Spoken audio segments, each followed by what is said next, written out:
First on Fox, a coalition of 151 House Republicans, including top leadership members, has written to the Biden administration condemning its recent environmental regulations aimed at forcing more electric vehicle (EV) purchases. The letter, sent Monday to Environmental Protection Agency (EPA) Administrator Michael Regan, was led by House Energy and Commerce Committee Chair Kathy McMorris Rodgers (R-Wash) and joined by Majority Leader Steve Scalise (R-Law), Whip Tom Emmer (R-Min), Conference Chair Elise Stefanik (RN.Y), and a number of committee chairmen. The GOP members argued in the letter that the EPA's recent regulations targeting gas-powered vehicle tailpipe emissions actions the administration said would lead to increased EV adoption would lead to higher costs for consumers, isolate Americans living in rural regions and increase U.S. economic dependence on China.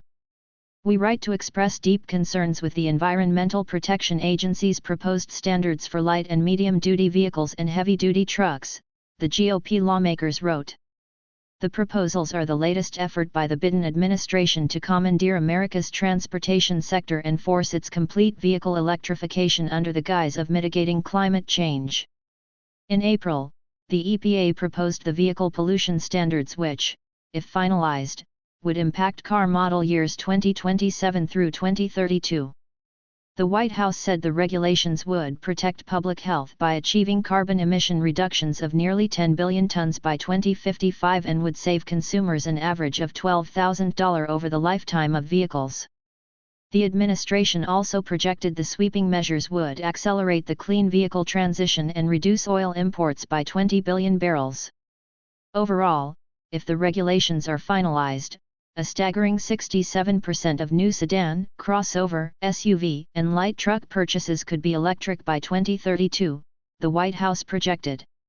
In addition, up to 50% of bus and garbage truck purchases, 35% of short-haul freight tractor and 25% of long-haul freight tractor purchases could be electric by then. The projected statistics are a far cry from the current EV market share of 4.5%, making these standards a deliberate market manipulation to prop up EVs, McMorris Rodgers and the other Republicans wrote Monday.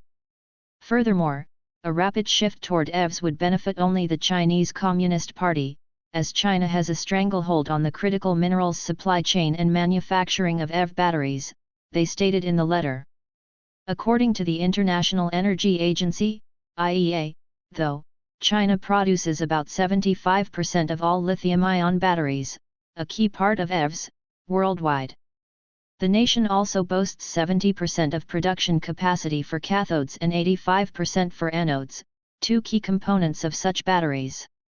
More than 50% of lithium, cobalt, and graphite processing and refining capacity is located in China, the IEA data showed.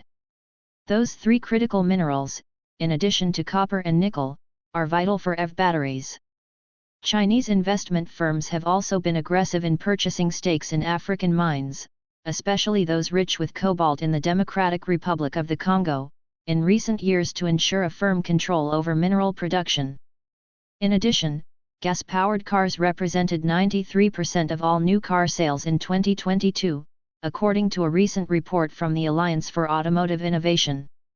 And EVs remain far more expensive than alternatives. The average cost of an EV was $65,291 while the average cost of a car with an internal combustion engine was $48,094 as of last year, according to Kelley Blue Book. Pricing is especially important, because access to a car is tied to improved economic outcomes for low-income households, the Republican letter continued. Americans should not be forced into paying an excessive amount for a car they do not want and cannot afford. Also, the lack of driving range continues to be a problem with EVs. Forcing rural America into a largely EV future is condemning these communities into isolation. The Department of Energy reported that the average range of model year 2021 gasoline vehicles was 403 miles compared to the median 234-mile range of model year 2021 EVs. Given that the recent EPA announcement was only a proposal, we strongly urge you to rescind this ill-considered effort, the letter concluded. Americans want the ability to choose the vehicle that best meets their needs, that is reliable, and that they can afford not be forced into buying an EV. The EPA didn't immediately respond to a request for comment.